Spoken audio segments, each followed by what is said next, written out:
നിർത്ത സാറേ. സാർ എന്തിനാ ഈ കൊച്ചിനായിട്ട് എപ്പോഴും തല്ലുന്നേ? അവന്റെ ക്ലാസ് ടീച്ചറാ ഞാൻ. അവൻ കുറച്ച് ദിവസമായിട്ട് എന്റെ അടുത്ത് പറയുക സാർ ഇങ്ങനെ ആവശ്യമില്ലാതെ അവനെ തല്ലുവാന്ന്. എന്താ കാര്യം? മോൻ പറ, ഇപ്പൊ എന്തിനാ നിന്നെ തല്ലിയത്? അവന്റെ കയ്യൊന്ന് തട്ടിയതാണോ സാറിന് ഇത്ര പ്രശ്നം? അതോ അവൻ പാവപ്പെട്ട ഒരു കുട്ടിയും അവന്റെ നിറം കറുത്തതുമാണോ സാറിന്റെ പ്രശ്നം? പറ സാറേ. സാറിന് വേണ്ടി ഇവിടെ പഠിക്കുന്ന പിള്ളേരെ എല്ലാം വെളുപ്പിക്കാൻ ആർക്കും പറ്റത്തില്ല. സാറിന് പറ്റില്ലെങ്കിൽ സാർ ജോലി റിസൈൻ ചെയ്തിട്ട് പോകും. എന്തിനാ പിള്ളേരായിട്ട് ഇങ്ങനെയായിട്ട് ഉപദ്രവിക്കുന്നേ? മോൻ ക്ലാസ്സിൽ പൊക്കോ. ഞാനൊന്ന് ചോദിച്ചോട്ടെ, നിങ്ങളുടെ വൈഫ് ഇപ്പം പ്രഗ്നന്റ് അല്ലേ? ജനിക്കുന്ന കൊച്ചു കറുപ്പായി പോയി എന്ത് ചെയ്യും? കൊല്ലുവോ? ഇല്ലല്ലോ.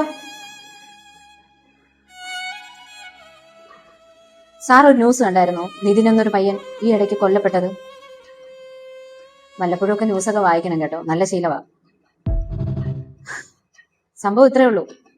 പഠിപ്പിക്കുന്ന അധ്യാപകൻ നിറത്തെക്കുറിച്ച് പറഞ്ഞ് മാനസികമായിട്ട് വേദനിപ്പിച്ചു. ആ മോൻ പോയി ചെന്ന് ആത്മഹത്യ ചെയ്തു. അവിടെ അധ്യാപകന് നഷ്ടമില്ല, അവന്റെ അമ്മയ്ക്കും അച്ഛനുമായിരുന്നു നഷ്ടപ്പെട്ടത്. അതുപോലൊരു അവസരം ഈ സ്കൂളിൽ സാറായിട്ട് ഒരുക്കരുത് പ്ലീസ്. എന്റെ റിക്വസ്റ്റ് ആണ്.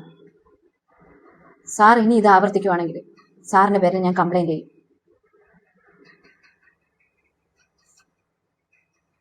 ശരി സാറേ, എനിക്ക് ക്ലാസ് കയറാൻ ടൈമായി.